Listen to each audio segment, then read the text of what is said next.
Hello guys, welcome po sa aking vlog. Ako yung nagbe-base po.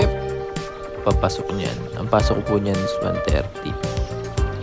Tapos na po ako mag-base niyan. At ako yung magdadrive na po o punta po ng company. Medyo madilim po yung daan namin dyan guys. Kasi liblib po yung aming dorm. Medyo malayo po siya sa mga bilihan po.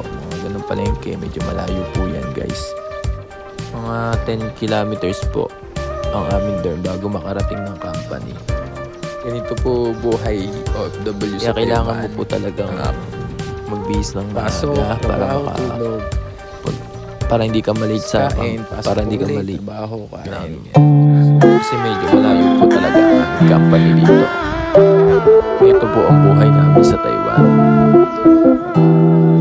Yan ako pinapadaan sa 7-Eleven kasi po bibili po ako ng aking dinner po. Ako po ang kumain yan. Kaya ayun, namimili na po.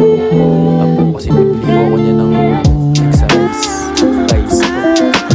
Ayun po, nakabili na po ako ng rice niya. Tapos ang aking paboritong milk fresh. And then binibili ko niyan sa 7-Eleven. Tsaka napunta po ako niyan sa mga bread.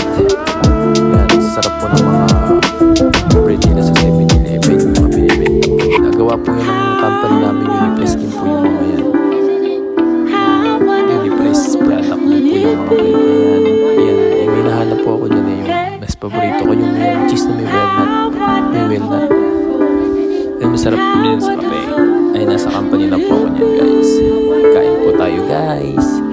Bago pumasok, kailangan natin kailangan po natin ng energy bago pumasok para hindi wala naman sa company. Mahirap po kayong pumasok ng gutom na kapalagot magtrabaho.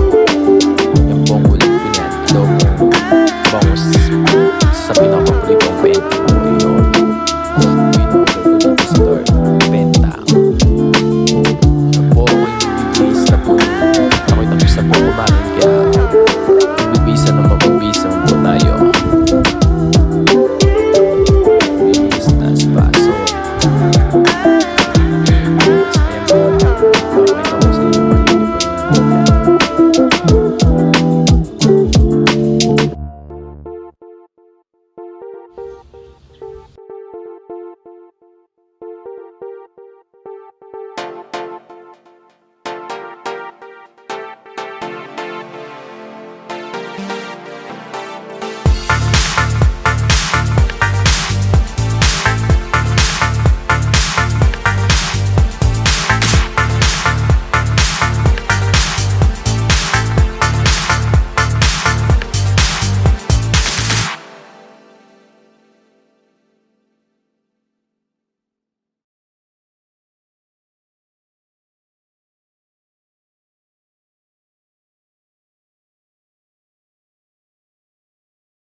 Puting-puti para kang nurse.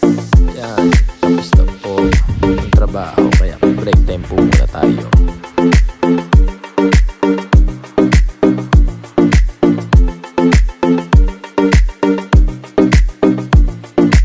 Ayan po, tayo magkape na po. Pampawala ng antok para hindi antokin pag bumalik sa trabaho.